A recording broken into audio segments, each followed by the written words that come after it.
A paz do Senhor, sejam bem-vindos ao canal Recalculando a Rota. Eu sou seu irmão em Cristo, o evangelista Davi Nascimento.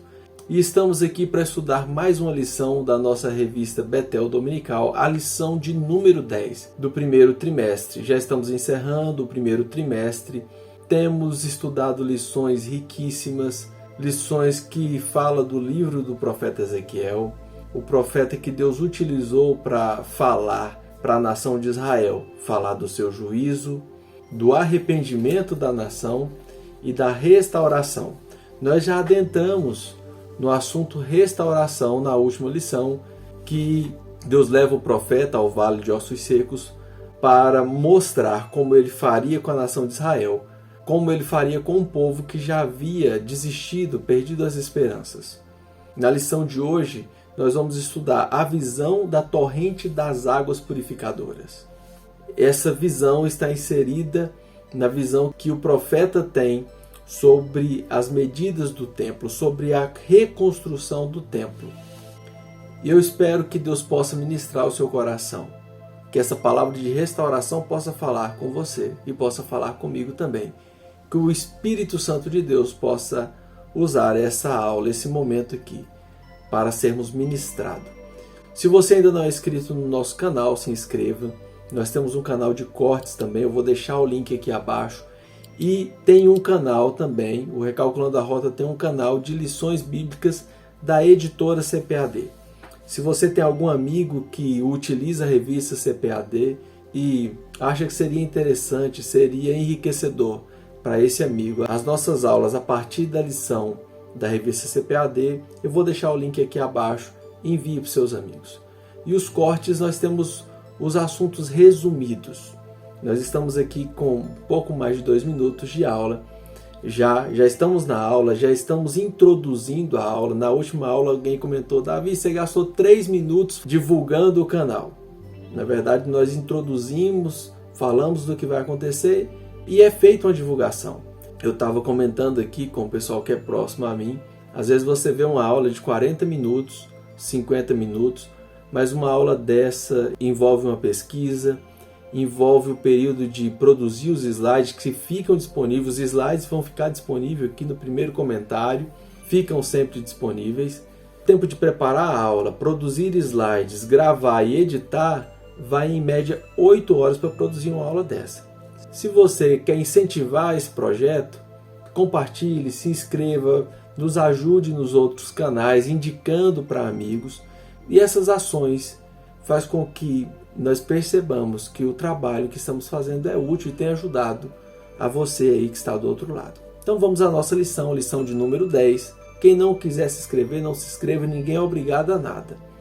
Se quiser passar para frente, se nas próximas lições você pensar assim, o Davi está demorando um pouco, pode passar para frente, não tem problema. Vai lá para o texto áureo e está tudo certo. Estamos em paz. O nosso objetivo é anunciar a mensagem do reino, levar a palavra de Deus. E se você puder contribuir com isso, tudo bem. Se você estiver preocupado apenas com a sua aula, fique em paz também. Então vamos ao nosso texto áureo, que está no livro do profeta Ezequiel, capítulo 47, o versículo 8, que nos diz assim: Então me disse, essas águas saem para a região oriental, algumas traduções dizem para o leste, e descem a campina e entram no mar, e sendo levada ao mar, sararão as águas. O mar que é falado aqui nesse texto se trata do Mar Morto, o mar conhecido ali da região. Na visão que o profeta tem, ele vê esse rio saindo do templo e ele sai em direção ao Jordão e desce até o lugar do Mar Morto, onde está o Mar Morto. A verdade aplicada nos diz que as águas que emanam do Senhor para seu povo produzem transformação, frutificação e sustentação. Aleluia! Como precisamos dessas águas do Senhor, não é? Os nossos objetivos é mostrar a visão das águas que jorram do templo, falar do uso do termo das águas nas mensagens bíblicas, destacar a água viva no presente e no futuro. como se trata de um texto tão complexo, de visão, ele está ali no meio da mensagem das medidas do templo, da reconstrução do templo, porque reconstruir o templo era reconstruir a esperança desse povo. Do capítulo 40 até o capítulo 48 está falando da reconstrução do templo, que é a reconstrução da esperança desse povo. Então, no meio dessas medidas, de várias medidas ali, de cada item, de cada parte do templo, o profeta tem essa visão. E como se fala de rio, de águas e de onde sai, para onde vai, e com certeza muitas perguntas, muitas incógnitas serão esclarecidas hoje aqui. Nosso texto de referência é Ezequiel 47, do verso 1 ao 3, que nos diz assim: Depois disso me fez voltar à entrada da casa, ou seja, do templo, e eis que saíam umas águas debaixo do umbral da casa para o oriente, onde a face da casa olhava para o oriente. Ou seja, a frente do templo estava em direção ao oriente. E as águas vinham de debaixo, desde a banda direita da casa, da banda do sul do altar. E ele me tirou pelo caminho da porta do norte e me fez dar uma volta pelo caminho de fora, até a porta exterior, pelo caminho que olha para o oriente. E eis que corria umas águas desde a banda direita. Saiu aquele homem para o oriente, tendo na mão um cordel de medir, e mediu 1000 côvados, e me fez passar pelas águas, águas que me davam pelos artelhos, ou nos tornozelos. Esses 1000 côvados é mais ou menos o equivalente a 500 metros, aproximadamente. Para nós introduzirmos a nossa lição, para nós expandirmos um pouco o nosso pensar sobre esse assunto, sobre essa lição, eu gostaria de adentrar em algumas questões aqui. Nós precisamos entender a importância da simbologia das águas nas Escrituras. A Bíblia já começa dizendo que no princípio Deus criou os céus e a terra era sem forma e vazia, ou seja, o que existia era sem forma e vazio, mas o Espírito de Deus pairava sobre as águas. As águas estão aqui desde o início. O escritor do Gênesis faz questão de destacar que o Espírito de Deus já pairava ou já se movia sobre as águas. Quando vemos águas nas Escrituras, nós associamos ela aos rituais de purificação. O sacerdote, quando ia servir no templo, ele precisava usar a água para se purificar. Quando a mulher saía do seu período ali, do seu ciclo menstrual, ela precisava passar por um processo de purificação utilizando a água. Um leproso, quando era curado, ele tinha que passar por um rito de purificação que envolvia a água. A água simboliza pureza. A água é utilizada para limpar. Então, a água representa purificação. Quando Deus está prometendo reconstruir o culto na nação de Israel, ele está reconstruindo, e na base desse culto existe água, indicando que esse culto será um culto marcado pela pureza do que é tocado pelas águas. Outra coisa importante para pensarmos em relação à água é que as cidades ganham vida com um rio, e isso por causa do processo de irrigação e da facilidade para a purificação. Na história da humanidade, sempre há uma preocupação de se iniciar uma cidade perto de lugares onde é viável encontrar água. Quando Abraão e os seus descendentes se estabeleceram na terra de Canaã como pastores de ovelhas, uma das primeiras coisas para saber se era viável se estabelecer em algum local era ou a existência de um poço, de um lugar para tirar água, ou era possível cavar, ou era viável cavar um poço para obter água. Porque a água, ela tem o poder de produzir vida, tanto pela capacidade de se plantar, regar, ou de matar a sede dos animais, e também para que seja possível você ter um mínimo de higiene em uma comunidade. Se nós prestarmos atenção no movimento de imigração no Brasil, ele é realizado com a movimentação de grupos de tropeiros, de pessoas que saem de uma região com gado, com rebanho e margeando rios. Por exemplo, o estado de Goiás, boa parte da produção de gado, ela vem com tropeiros que vêm do Maranhão, da região do Maranhão, e vem para o Tocantins e vem até o estado de Goiás, principalmente a região norte do estado de Goiás, com as suas tropas, e vão se estabelecendo à margens de alguns rios, principalmente do rio Tocantins, Araguaia, que aqui mais acima o Tocantins se torna Maranhão. Então isso mostra o quão é importante para uma cidade ter água, para uma cidade estar à margem de um rio, o quão rico é estar à margem de um rio. Deus não usa só o profeta Ezequiel para falar de rio, dessa linguagem de água. Deus usa o profeta Isaías, e o registro está no capítulo 66, Deus promete inundar, ou seja, transbordar Israel com um rio de paz. A dinâmica é de um rio, de algo que flui com paz. E Israel, ao ser reconstruído, nas palavras proferidas pelo profeta Isaías, o que Deus faria através de Israel transbordaria e alcançaria todas as nações, inundaria toda a terra. Deus também fala através do profeta Jeremias que Israel agiu de uma forma terrível com ele. E ele cita ali no capítulo 2 dizendo: olha, eu tirei vocês do Egito, eu conduzi vocês pelo deserto. E detalhe, o deserto é um lugar seco, um lugar que não havia água. Deus fez brotar água da rocha para que aquele povo matasse a sua sede. Deus proveu tanto alimento quanto água para aquele povo. E aquele povo, ao ser estabelecido na terra prometida, eles viram as costas para Deus.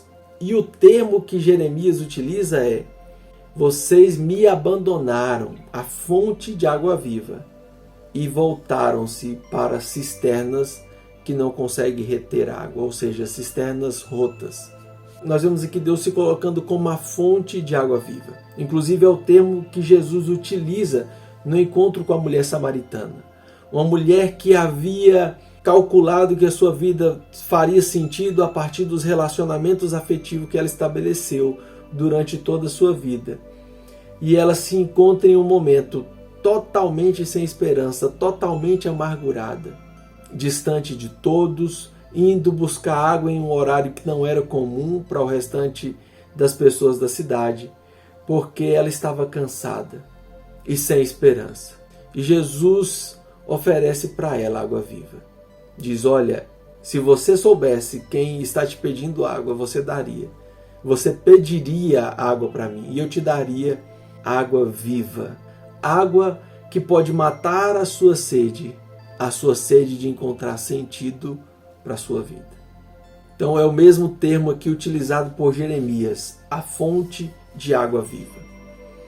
Outra coisa que me chama a atenção quando a gente olha mais diretamente a esse texto de Ezequiel 47, é que o texto diz que o rio corre para o leste. E quando a gente olha para o Éden, Deus plantou um jardim no leste. O texto de Gênesis capítulo 2 diz que Deus plantou um jardim no leste. E esse jardim era regado por 4 rios. 2 desses rios a gente não tem referência de onde estão, mas 2 nós conhecemos. Ainda existe nos nossos mapas: o Tigre e o Eufrates. É interessante que o Éden, ele é relatado como algo belíssimo, um lugar que era regado por esses rios e por isso havia uma diversidade de vida, de fauna e de flora ali naquele local, por causa dos rios que regavam aquele jardim.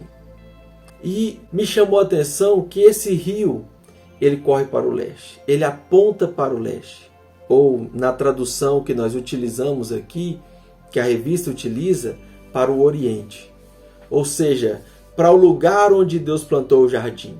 Então Deus está estabelecendo uma forma de culto, está estabelecendo o lugar da sua presença, que irá conduzir esse povo para o plano inicial de Deus, que está lá no Éden, do homem feito à imagem e semelhança de Deus, tendo comunhão plena com Ele. Isso se iniciará com a vinda de Jesus, com o sacrifício de Cristo, mas se consumará, será concluído na Nova Jerusalém. Então esse rio aponta para o leste, aponta para a direção de onde nós nos perdemos, de onde nós saímos, e é para onde nós precisamos retornar, para o lugar onde Deus criou todas as coisas de forma perfeita. Aponta para o Éden, aponta para uma promessa de Deus feita lá nesse jardim, de que da semente da mulher nasceria um que venceria a serpente.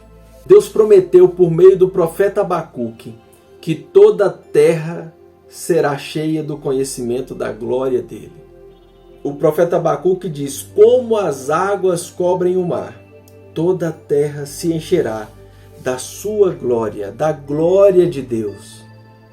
O plano de Deus, que aponta para o Éden, que aponta para a criação inicial, para o projeto inicial de Deus, onde toda a terra estava comprometida, estava repleta da glória de Deus. Novamente toda a terra se encherá da glória de Deus. E a partir do momento em que Cristo vem, ele diz que para que nós sejamos inseridos no reino de Deus, ele diz a Nicodemos, ali no Evangelho de João, é necessário nascer da água e do Espírito, é necessário nascer de novo. O que nasce do Espírito é Espírito e o que nasce de carne é carne. Mais uma vez, a água como purificação. E esse nascer da água é representado hoje para nós no batismo. No batismo nós estamos dizendo para a sociedade, dizendo para todos: eu estou morrendo para a velha prática, para a velha maneira de viver, para a sequência do que o Adão deixou como herança para mim. E estou assumindo Jesus Cristo, o Filho de Deus, como meu Senhor. Estou me reaproximando do propósito inicial de Deus, do propósito que se iniciou lá no Éden e que aponta para uma nova Jerusalém, um lugar de glória, um lugar de esplendor, que o rio não sai mais do templo, porque não há templo na cidade, mas há um trono de glória. A presença de Deus não é mais representada pelo templo, mas é representada pelo trono de glória. E o rio rega a árvore da vida. O rio traz vida para a cidade, vida eterna. Essa é a nossa esperança. Aleluia. Vamos aos tópicos da nossa lição. Ainda temos mais um pouco a caminhar, vamos aos tópicos da lição. No primeiro tópico, nós temos aí a visão das águas que jorram do templo. Nós vamos trabalhar mais diretamente com a parte ali do texto, da visão que Ezequiel tem. O texto nos traz a fonte das águas. O povo depositou a confiança no templo e viu ele ser destruído. Nós estamos vendo aqui uma promessa de Deus reconstruir o templo, e aí as pessoas podem perguntar por que o templo foi destruído? Porque eles olhavam para o templo apenas como um amuleto, como uma espécie de um objeto de sorte que protegiam eles dos males. E não era um lugar de proteção, era um lugar de reconciliação. Então muita gente olha para Cristo, olha para a igreja, para o corpo de Cristo, para todo o processo do reino de Deus como um lugar de refúgio. E não se trata de um lugar de refúgio, se trata de um lugar de reconciliação. Jesus não morreu na cruz para ser uma espécie de amuleto que nos protege de coisa ruim. Ele morreu na cruz para nos reconciliar com Deus. Então esse pessoal havia depositado a sua esperança no templo como um amuleto, e o templo foi destruído. E Ezequiel está vendo em uma visão a reconstrução do templo. Deus está prometendo que irá restaurar o culto, a adoração dentro da nação de Israel. Porque aquela nação era o povo santo escolhido de Deus. E quem foi escolhido por Deus precisa adorá-lo, precisa prestar um culto verdadeiro, Culto esse que flui como um rio, que flui por águas purificadoras, que leva em direção ao Oriente, ao plano inicial, que leva vida a um mar onde só existe morte. O templo e a fonte das águas lembram o próprio Senhor como a fonte da água viva, que é o que Jesus diz lá para a mulher samaritana, ele sendo a fonte da água viva. Jeremias diz que Deus era a fonte que os judeus, que o seu povo virou as costas. E Jesus, sendo filho de Deus, se apresenta para aquela mulher como a fonte da água viva. O subtópico 1.2 fala do percurso e profundidade das águas. As águas que saíam do templo corriam para o oriente, considerando que a frente do templo estava voltada para essa direção. A frente do templo, do lugar de culto, estava apontando para o oriente e o rio saía nessa direção. O capítulo 43 de Ezequiel diz que a glória de Deus saiu do oriente e adentra ao templo. O oriente aponta para onde o sol nasce, aponta para de onde vem esperança, de onde se inicia o dia. Enquanto passa a noite, um lugar de escuridão, de trevas, o sol sai do oriente e começa a ter esperança. Então a glória sai de onde há esperança. A glória sai da direção onde estava plantado o jardim, onde estava plantado o plano inicial de Deus. E esse rio está à frente do templo e o rio está fluindo nessa direção, da direção de onde vem a glória de Deus. O texto de Ezequiel nos diz que o rio corre, as águas correm para o mar, cuja as águas seriam saradas. O Mar Morto é um local onde a quantidade de sal é muito maior do que qualquer outro mar e é impossível existir vida naquele local.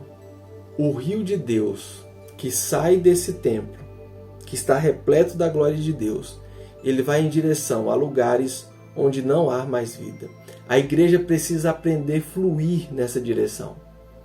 O texto também nos diz que Ezequiel, ele vai vendo aquela pessoa, aquele homem que vai medindo e anda a uma certa distância, a água está no tornozelo, a água vai subindo depois de uma certa distância até chegar a um ponto onde ele não consegue mais tocar o chão e é preciso nadar. É preciso se deixar ser conduzido pelo rio. E quando nós vamos sendo purificados pelas águas de Deus, pelas águas que purificam, pelas águas do Espírito Santo, nós somos levados pelo Espírito. O Espírito ele é representado pelas águas e é também representado pelo vento que sopra para onde quer e a gente não sabe de onde vem nem para onde vai, mas nós precisamos ser levados pela água de Deus, que representa o Espírito, ou pelo vento, que representa o Espírito. O mais importante é que por onde esse rio passa, onde esse rio chega, se não há vida, passa a existir vida. Meu irmão, nós enquanto igreja, por onde nós passarmos, nós temos a missão de levar vida a um mundo que está morto. O apóstolo Paulo diz que nós somos vivificados por Cristo quando estávamos mortos em nossos delitos e pecados. Existem muitas outras pessoas mortas em seus delitos e pecados e precisam encontrar com o rio de Deus. E somos nós que temos a missão de sendo adoradores de Deus, adoradores de Deus porque Ele nos resgatou quando nós não tínhamos condição de pagar pela nossa dívida. Ele perdoou os nossos pecados. E sendo adoradores, prestando essa adoração, olhando para a direção de onde vem a glória do Senhor, nós com certeza levaremos vida a lugares onde não há mais esperança. Águas que purificam, subtópico 1.3. O homem que conduz o profeta ainda o desperta para que prestasse muita atenção. O foco agora é o efeito vivificador e transformador daquelas águas. A água é a fonte da vida de todos os seres vivos. O texto diz que começa a haver vida às margens do rio. E no mar, onde só havia morte, passa-se a ser um ambiente de vida. Onde o rio de Deus chega, o ambiente é transformado. Os rios do jardim produziam vida. Lá no Éden, os rios produziam vida. E esse aqui também produz vida. Aqui ele traz vida a toda a margem do rio. Tudo que é tocado por esse rio, toda margem que é tocada por esse rio, é vivificada.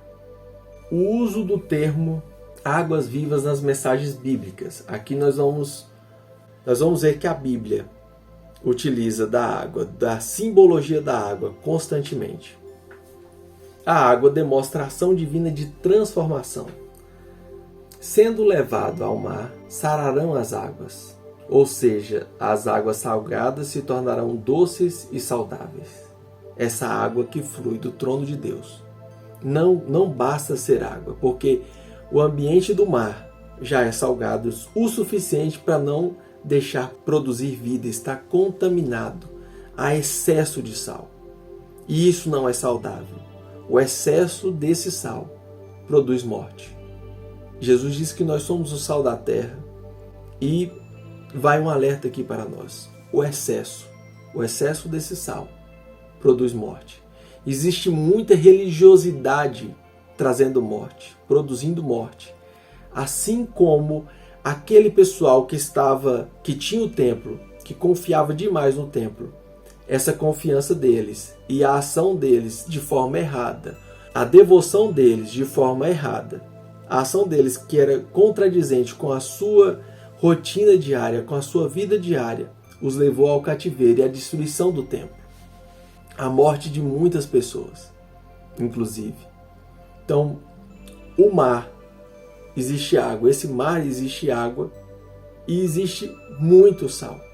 Então não basta apenas ter água, é necessário ser água que jorra do trono de Deus, que vem da presença de Deus, que vem do templo de Deus, do lugar onde simbolizava a presença de Deus.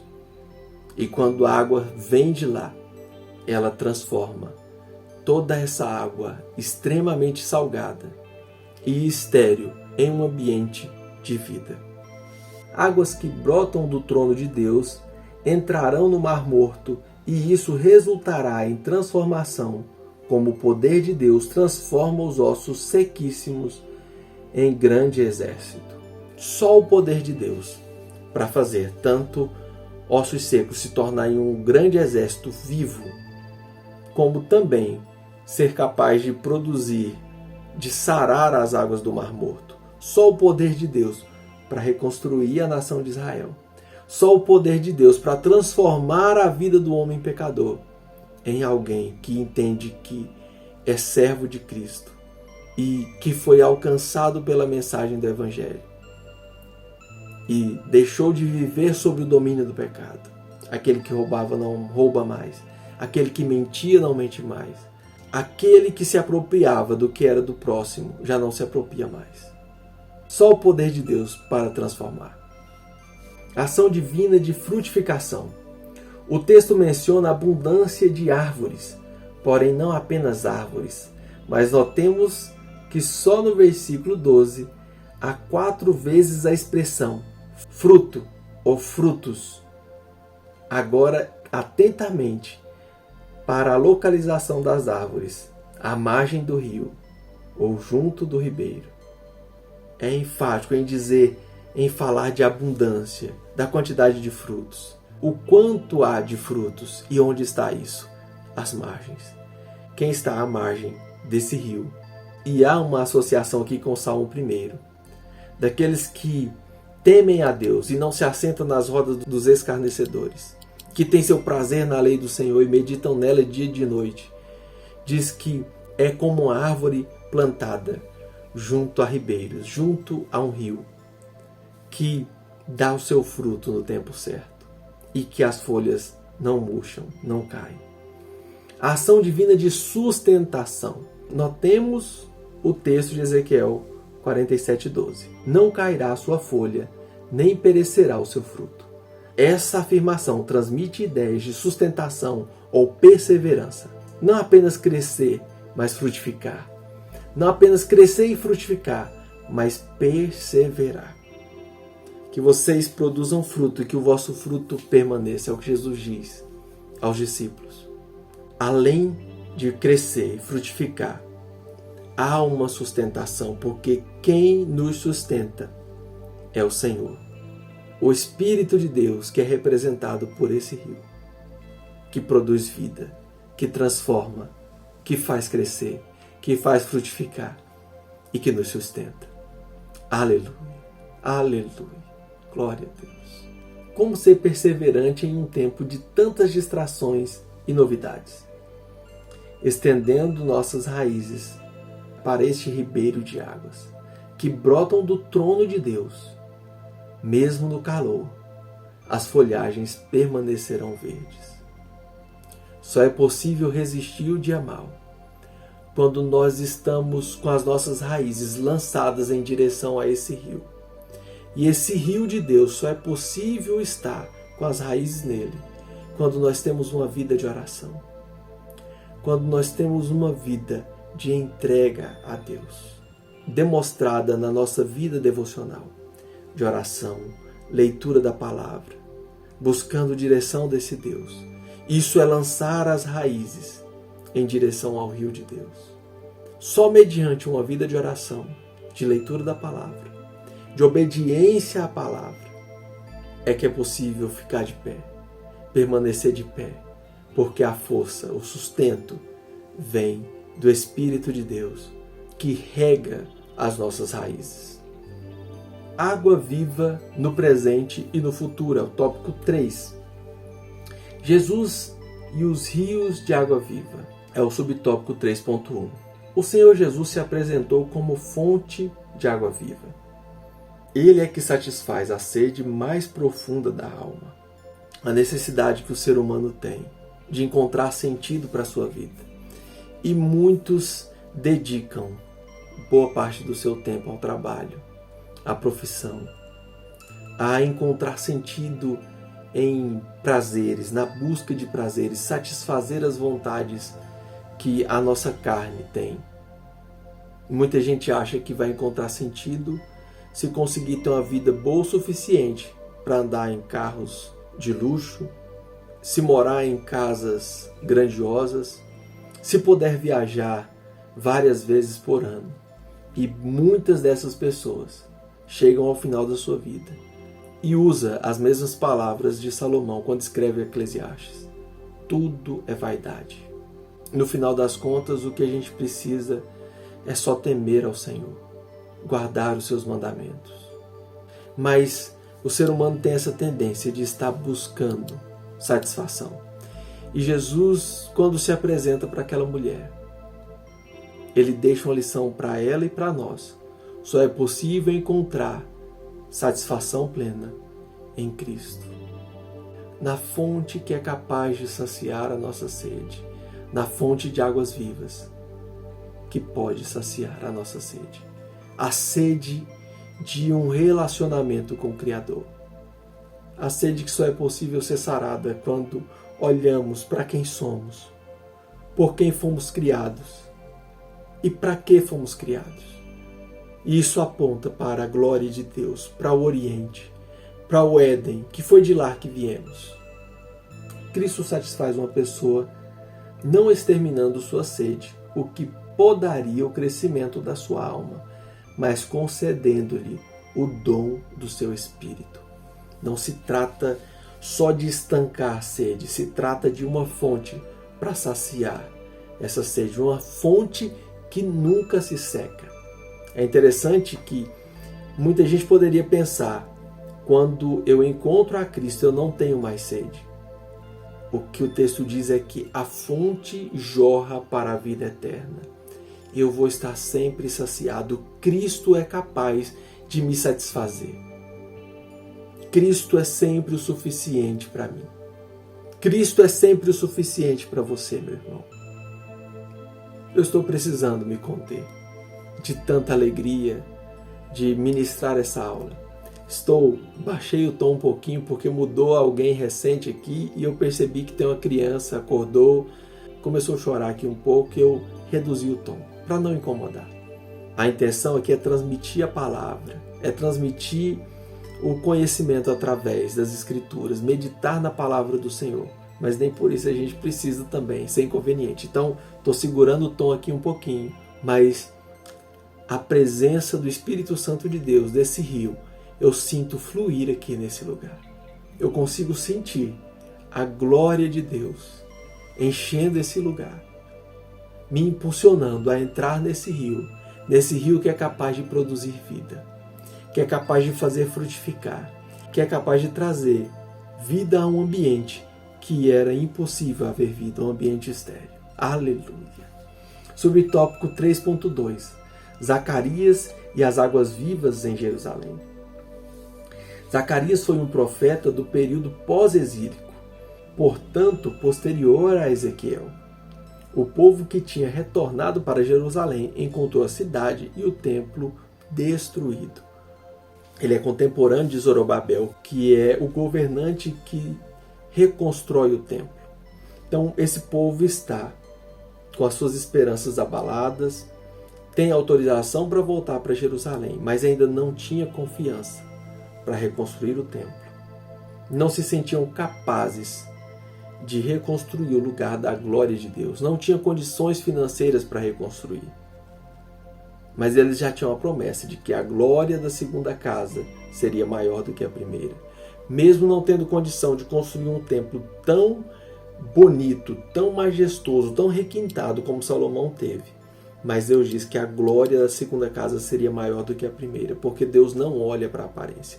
É o homem que olha para a aparência. Muita gente acha que seria incapaz de fazer algo para Deus por pensar, eu sou tão pequeno, as pessoas não olharão para mim. Mas Deus não olha para o exterior. Quem olha para o exterior é o homem. O Zacarias é contemporâneo de Zorobabel e eles estão vivendo um período onde precisa reconstruir o templo, mas não tem ânimo. Deus levanta Zacarias para anunciar mensagens que confortassem os judeus desencorajados e, a partir dessas mensagens, estimulassem a esperança do povo quanto à reconstrução do templo. Esse templo de onde jorraria o rio de Deus para produzir vida na nação, para transbordar para as outras nações, a ponto de toda a glória de Deus ser manifesta na terra, encher toda a terra. No nosso último subtópico, nós já presenciamos parte da esperança, da reconstrução, da glória de Deus se manifestando através do Filho de Deus que vem e morre no nosso lugar, paga o preço que nós não tínhamos condição de pagar. E a partir de então, nós passamos a ter a esperança da promessa feita pelo Cristo, que nós passaremos a eternidade com Ele. E Jesus dá uma visão para João, uma visão de como será o fim. Muitas pessoas olham para o texto do Apocalipse, e principalmente no contexto em que estamos vivendo, de guerra, de rumores de guerra, as pessoas ficam com medo, porque parece ser tão complexo aquele cenário de guerras, de pestes, de tantas incertezas, de perseguição à igreja do Senhor.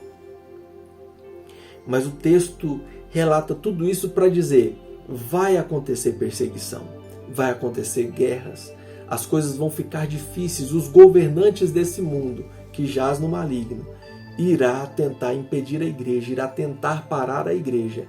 Mas o texto do livro do Apocalipse, ele é escrito para dizer que Cristo é o vencedor dessa história. E que nós reinaremos com Cristo no novo céu e numa nova terra. E na visão do profeta, esse rio já não jorra mais do templo. Porque naquela cidade já não há mais a necessidade de templo. Porque a glória do Senhor já está ali. E a glória ilumina toda a cidade. Já não é mais necessário sol. porque é a glória do Senhor que ilumina a cidade. Enquanto o templo apontava para o Oriente, para o projeto de Deus, para o lugar de onde vinha a glória de Deus, nós já estaremos no lugar da glória plena de Deus. Por causa do pecado, em Gênesis 3:24, o homem é lançado fora do jardim do Éden, onde tinha rio e árvore da vida.